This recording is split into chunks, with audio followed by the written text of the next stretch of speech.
Okay.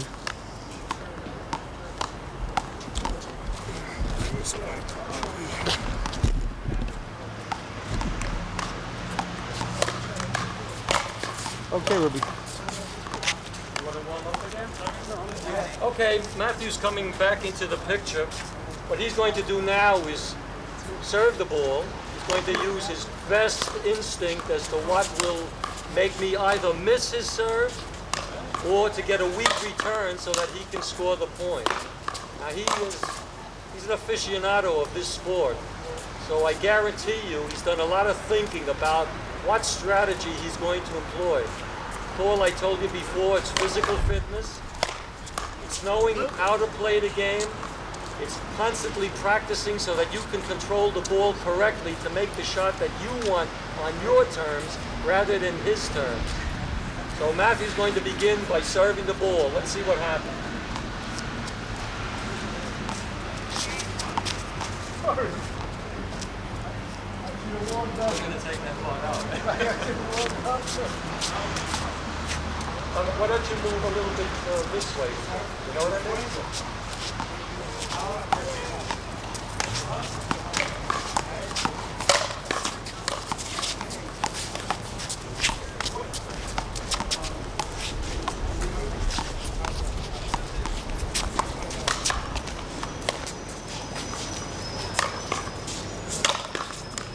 What did we do so far?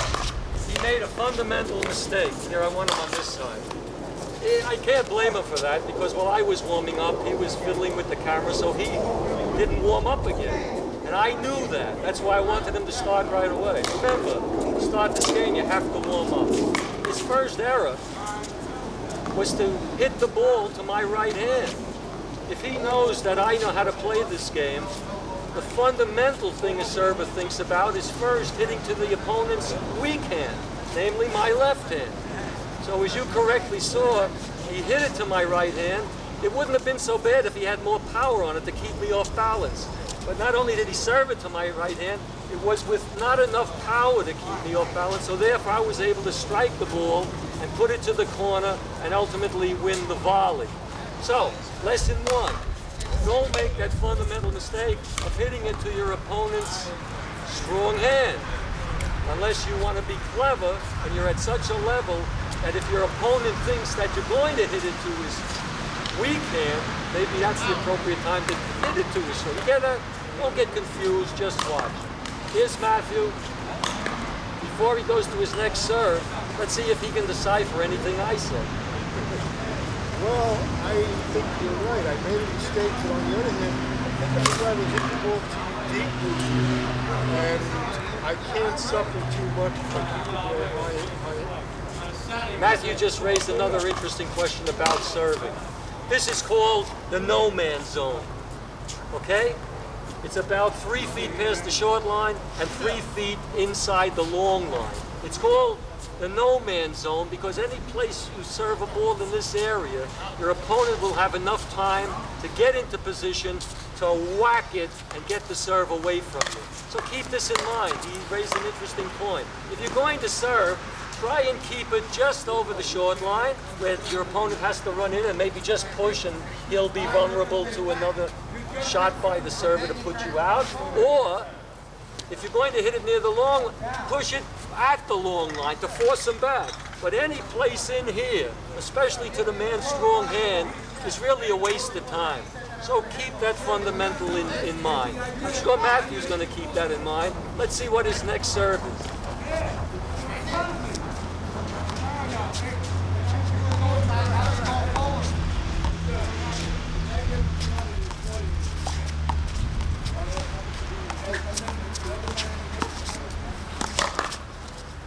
While Matthew is getting the ball, you see what happened there? Matthew is a left-hander. So this sort of puts another light on the relationship between two right-handers playing or a right-hander playing a lefty. Being left-handed, he correctly put the ball to my left hand. So what he was thinking about then, taking into account the rule of the server, always looking back to see what the receiver is going to do with the serve. Sometimes they stand like that and they don't know what's happening. The idea is to see what your opponent is doing. I moved the ball back to try and get him out of position. His job was to keep the center court. The reason I sent him away is he gets so embarrassed when he finally scores a point. He'll ask another question. Yeah, I was trying to keep you over to the left, obviously, and it seemed to me that you were, as you sent me to the right, you were taking charge. You were controlling the game at that point. That volley to the right. So there was a kind of an interchange there where you were aware that I was trying to do something and you were countering on it. The first thing I was aware of, he's left-handed and he served the ball high to my left hand to try and keep me out of position. Knowing he had control of the center court, I knew that I couldn't return the ball with force, because the faster I return it, the faster he reacts to it. Since he's in center court, the likelihood is he's going to win that volley. So what was going through my mind as I saw him serving it high to my left, I just nonchalantly used off speed with my left hand to make the ball sort of float to the wall. As the ball is floating to the wall, that allows me to move in behind him to play the next shot. So that he's raised another interesting point about what the serving strategy is and how a receiver is to react to that strategy. Sometimes it doesn't make sense to return the serve as hard as you can. Sometimes it makes sense to return the ball in a lofting fashion, and as it's floating back to the wall, you move into center court to be in control of the volley. You come up right behind your opponent, and no matter what he does, basically, you'll be in a better position than having had struck the ball hard and he puts the ball away right away. Following us? Okay.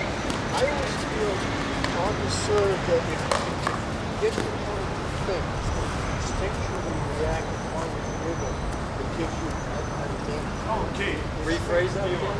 If you can get him to think, how am I if you can get who the receiver? Yes. Okay, you're serving. I'm And serving. now you want to get him to think. I want him to think. About what? How am I going to win That's this critical. shot? I'm Yes. serving, Because- everybody, I'm serving. Okay, Because if I can get him to think, it will start to interrupt the rhythms of his game. interesting. Yeah. It's almost as if instead of the game being played here, it starts to be played here and it's not as good. Excellent point. Is there any truth to this? Well, you know, you raised a question here, and there's an underlying premise that has to be talked about before we even get to the thinking part. Keep in mind, when you're the server, you have 100% control of that ball. You have 100% control of where you are going to direct it. You have 100% control of the middle portion of the court, because by being in the service area, your opponent is in the back, you're in the front, and all things being equal, no matter what he may attempt to do, you will be in control of his return. So taking those two pieces together, number one, you have total control of where the ball will be hit to start that rally. What a tremendous advantage that is. So it relates to what Matthew said. How do you use that advantage to keep your opponent guessing as to what you're going to do? My brother Carl is a perfect example of that. He had tremendous hop serves. That means the ball hits the floor and it either goes in that direction or it goes in that direction. He was so clever playing a mind game against his opponent. He would purposely put 3 shots where it hit the floor and come this way, 3 shots going this way, 3 shots coming this way, and when the opponent receiver thought the 4th one would go this way, he positions himself in order to anticipate that.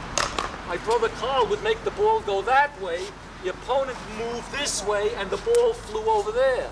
Then he used the opposite of that. He would throw 3 going this way, and the opponent be ready for the 4th one moving in that direction, and guess what happened? The ball bounced and hit him in the stomach. And that's very embarrassing in championship play. But my brother Carl used that ability, as Matthew alluded to, a mind game. This is not just a physical activity, it's a mental activity in knowing strategy, but it's a psychological activity in order to figure out what your opponent is or is not thinking and how you can capitalize on that to your advantage. Now, if you're in the first progress of a week-long tournament, it doesn't have that much relevance because the level of the competition isn't that strong. But after you play for an entire week and you're sort of physically depleted, when you get physically depleted, you start getting emotionally and mentally depleted. That's where you have to be at your best. In other words, what you have to do is save some of the physical energy for the later round, but not saving it to the extent that you don't make it to the later round. And when you get there, through experience, through many tournaments, through many styles of play, all this comes into focus in the mind's eye.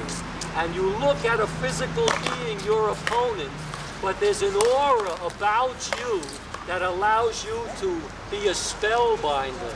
In other words, to move in such a fashion that he will hopefully become helpless as you advance to the championship. Did I get close to what you were talking about? Yes, that was fine. Yeah. I have seen you play an awful lot. You have a marvelous skill of anticipation. You are always wearing warmers. When you talk about how is it that you want to, that you assume the ball is hit, how come you're always in the right place? One of the great skills about this game and advancing in this game to go on to become a champion is something we alluded to before.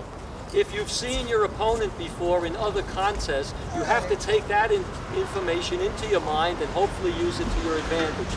If you haven't seen him, then you play the match, it unfolds, you watch his various moves, and then you get an idea of what his favorite shot is. How does he react when you hit a ball low to the right? Does he have the flexibility and the lateral movement in order to make those moves? How does he react all of a sudden if he changes the speed of the ball? Is he perplexed? Well, all these pieces fit into what's called anticipation. It looks like a great skill. I'm pretty sure it is a great skill. Some people are born with it. Some people are more aware about their surroundings and the movement of the player on the court. So putting that into the proper context of what Matthew is saying, that I seem to have this skill, it's purely observation with this little additional piece of information that you need. You don't react to the ball. You don't just watch the ball being struck and then look at its trajectory and then start to move. I guarantee you that if you stand still, watch your opponent hit the ball, and then you decide to follow it on the wall to try and play it, it'll be too late. So the skill he's talking about is an ability to observe body language of your opponent. It's not just a question of him moving toward the ball and striking it. What you look for is how are his feet pointed as he's coming into contact with the ball. You should know by the time his hand is this far from actual contact of the ball, you will have studied his body position, his feet, and everything else about him, any special athletic characteristics that he has. As he comes to striking that ball now, you will already be moving toward the spot where that ball must go. There's no two ways about it. So he gives it a beautiful name, anticipation. He gives it the aura of great skill. It's really something that has to be within you, the power of observation. We have players down here, they're in great physical condition, muscles, you know, and very powerful, and they train all the time. But there's one problem. They whack the ball, and then they stop, and they watch the ball go into the wall. And then they watch the ball going to their opponent. And then they watch the opponent hitting it. And they're still stable. And then when the opponent hits it, a little message goes to their brain, says, oh, there it goes. And then they proceed with all their great strength and energy, and they find virtually impossible to play the shot. What am I saying? It's wonderful to be in condition. Some people go into weight training for strength. Some people run the boardwalk in order to get their legs in shape. My own particular philosophy is you don't go into weight training, because weight training, the mind plays tricks on you. The more you use weights, the more you want to use weights, the more you want to get more weights. Now, weight training is good for body conditioning only to a certain extent. My first personal philosophy is you only do moves and exercises that are related to handball. For instance, when I exercise, this is the shot for the underhand in handball, right? So what I do exercises like this. And you know what that does? It moves the hips. You start reducing the weight around the love handles over here, and you're getting in position with your body for the appropriate shot in handball. For the overhand, you'll start making moves like this. You'll do exercises like this. And you just stay loose, you stay flexible. You don't have to be a weightlifter that he gets in such great shape that he moves after the ball like this and can't do anything. The same with running. Some of the champions, they say, boy, you know, I run a lot of track. When you're running a lot of track and doing jogging and running, it's great for the lungs, but it plays tricks on your legs. Because as you're running straight ahead, you're strengthening these muscles, which is great, but there is no strengthening of these muscles and ligaments and tendons for lateral movement. So we had a former champion, he was getting into his 40s, he still wanted to play. He says, hey Ruby, you know what I'm gonna do now? I always used to lose championships because I ran out of breath. I'm gonna run the boards. And he's with a boardwalk right here. And he was running and running and running and running. And after a number of months, he came back, he says, boy, I'm in terrific shape. And we got on the court, and we started playing a couple of rallies, and which is my style, as Matthew knows. I like to move the guy from side to side, so he has to run as much as he has to and tire him. So my good friend and former champion got into the rallies, and he was moving this way, and he was moving that way. And unfortunately, he collapsed. His knee gave out, because in running this way, he was building the lungs and the quadriceps, but he didn't take account of the tendons and ligaments over here. What he should have done in running, perhaps, if at all, was to run like this, you see? That may have been helpful. What am I saying? I'm saying, basically, the game of handball is so beautiful. In my opinion, what this gentleman calls like a Fred Astaire move. You know, you're moving with the ball, and it's sort of graceful, and there's a symmetry, and there's a symphony about this athletic movement. In my judgment, the only movements you should make is playing the game, getting into that feel of how your body reacts to a particular ball. And then if you want to do a little exercise at home, because maybe it rained and you couldn't get outdoors to play, then you do exercises like this. You can do exercises like this. You can even do a little bit of this. Because the strength on the overhand comes from the shoulders, but always end up by doing this. See? You notice how I'm stretching? I'm also taking account of getting my back strengthened as I can. All these add up. Another thing you might want to think of is stomach isometrics. See, I'm standing here. It looks like my stomach is perfectly flat, but as I'm walking during the day, getting some exercise, I'm doing this. I'm actually pulsating as I'm walking, and that's giving me some muscle strengthening technique. Because in this game, if you're not physically fit to play 7 days in a row, where the games and matches get tougher as you proceed because the skill level goes higher and higher, if you're not physically fit and you don't have the psychological and emotional stability to stay in that stress situation, namely you're in conflict, and there's something called noradrenaline that flows through your brain and your body that leaves you there because you have to stay, as opposed to adrenaline, which makes you flee under a stressful situation. All these things just sort of come together like the great Nobel Prize winners, the DNA helix, the way it comes together and then unfolds. That's what this is all about. And the bottom line is, as my good friend Matthew Parrish knows, you can be as physical as you want, you can hit the same shot 1,000 times. If you don't have a joy for the game, if you don't have fun in this game, because the fun part relaxes you so you're not under stress when you have to make the shot, even though you're in competition. The great champions at the moment of truth, they were always at ease.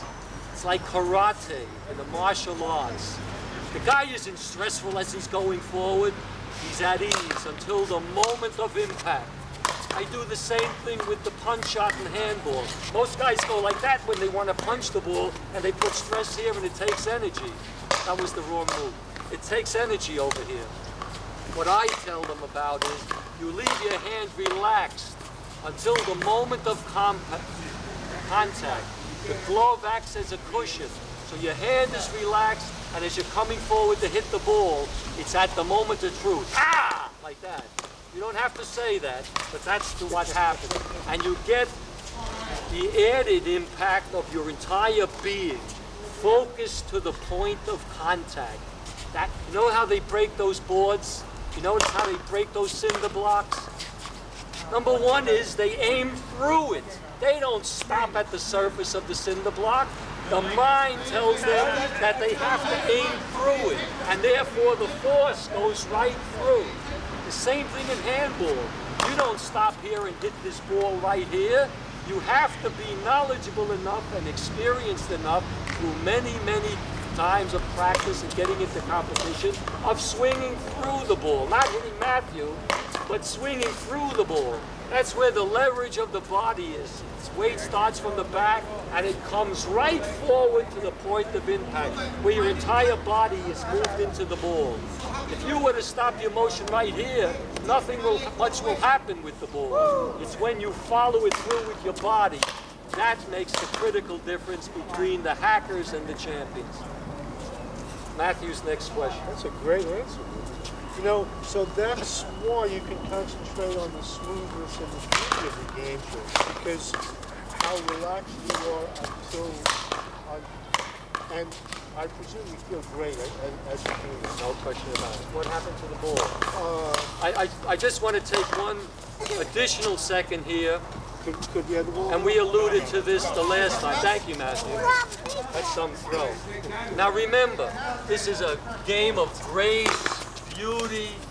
There's athleticism, but like I like to say, there's also a Fred Astaire aspect.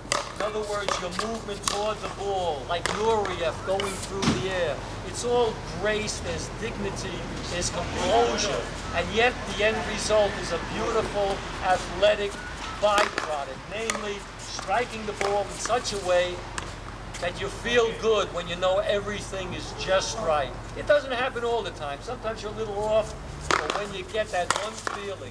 One time I punched the ball. It was on a summer day. And I said, how hard can I punch this ball? And everything was just perfect. I approached the ball with full strength, and I made that ball go like a rocket. It hit my opponent in the stomach, and I split my nail. And the nail hasn't healed back till that time. That's the amount of energy that I was able to focus in that one shot. But look at the grace and the dance aspect of this. Watch my feet as I keep moving it according to what the ball does. You always must be in proper position to hit it successfully. Even if you're moving at an angle, you still must move your feet in such a way that you get behind the ball. If you swing out like this, most likely you'll hit it to the beach.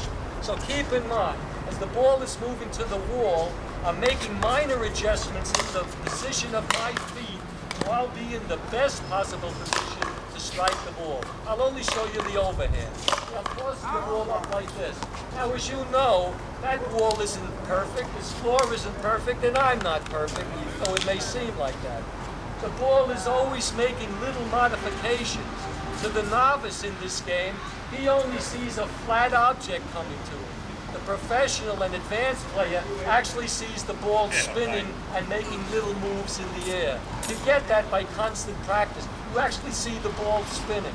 That's where the skill level increases. Because as your opponent moves it with spin, you moving rather rapidly toward it have to make the adjustment to hit it. And that all relates to the feed too. Now watch. No matter what that ball does, I'm going to hit it in such a way that even if it goes to an angle, I'll try and pick it up a little bit. See this? I'll try and pick it up. But watch the feed, see? Now watch. And now if it goes to the left, I move this way and move it this way. See that? Are you watching? We're ready. That's the secret to this game. You know why people can't advance in this game? Because they find it boring in order to hit the same shot over and over again. We alluded to this last time. The bowler practices 300 shots down the lane. The golfer hits it 200 or 300 times practicing. The tennis player hits it hundreds and hundreds of times. Why? Not because they want to, because they have to. Inside their mind, they know that they must be aware of what this ball can do. Like my brother Carl says, the ball tends to be a magician.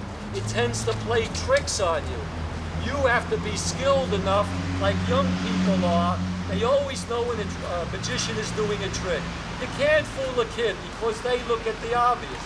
But adults are fooled because they say, look at this, and meanwhile he's doing something here. Well, this ball tends to do that. It makes believe that it's coming straight to you and you just hit it. But it's always doing tricks. Your job is to keep practicing, keep controlling it, keeping your footwork correct, keeping your body in the right position, and constantly stroking the ball, whether it's overhand, sidearm, or underhand. So, watching again, the footwork. You must watch the footwork. See? Now if it goes to the side, you switch. If it goes over to this side, at the angle, you move it over. See that? I'm like a dancer. See that? I'm actually dancing. Okay? Remember this. With the right hand, if you're a right-handed player, there's only an overhand, a sidearm, and an underhand. With your left hand, your opposite hand, there's only two shots. Only an overhand and an underhand. As your skill level increases, you'll be able to make all the shots from whatever angle. You'll be able to punch it from any angle with both hands. But at the learning level, with your opposite hand, your left hand if you're a right-handed player, there's only an underhand shot and there's only an overhand shot. So for the overhand, you practice the throwing motion, and for the underhand, you just practice a modified play like this against the wall to make sure that the focal point is in the shoulder and your hand comes like a pendulum only in one plane. Not in every other plane, only in one plane. And if you take the underhand shot and you want to punch it with your opposite hand, always allow the ball to descend, because as it's descending, it's losing its motion. And if it loses its motion and energy, that puts you in better control to hit it. Okay? These are just little observations, but if you put them all together and you string all these observations together over time, perhaps you'll even make notes about something you learned. Study those notes, learn from it, go out and observe other players, and before you're even aware of it, you become the consummate player. Okay? Now Matthew has another question. Yes, I do. Comment on clarity of mind, transparency of thought, spiritual architecture that you feel inside you. As always, being an aficionado of the game, he raises these exquisite, sometimes philosophical questions, but I've mulled this over the years myself. It always is amazing to me how the human body will age on the outside. And if you get to be 70 or 80 years old, it's sort of like